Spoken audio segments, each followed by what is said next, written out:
মহিলাদের নিয়ে বিতর্কিত মন্তব্য করার পর ক্ষমা চেয়েছেন অশোকনগর কল্যাণগড় পুরসভা তৃণমূল কাউন্সিলরের স্বামী অতীশ সরকার।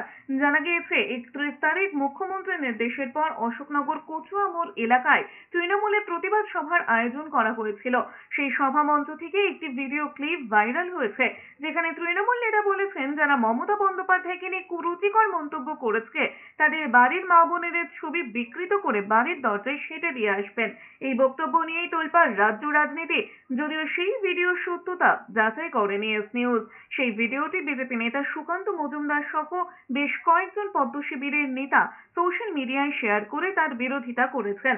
এরপর নিজের বক্তব্যের সাফাই দিয়ে কাউন্সিলরের স্বামী বলেছেন রাজনৈতিক মা মমতা বন্দ্যোপাধ্যায়কে নিয়ে যারা কুরুচিকর মন্তব্য করেছেন তাদের বিরুদ্ধেই তিনি এই বক্তব্য রেখেছিলেন। পাশাপাশি তিনি বলেছেন তার বক্তব্যে যদি কোনো মা বোনের খারাপ লেগে থাকে তাহলে তিনি তাদের কাছে ক্ষমা চাইবেন। আমাদের প্রতিবাদ সভা চলছিল, সেই প্রতিবাদ সময় আমি একটি বক্তব্য রাখি।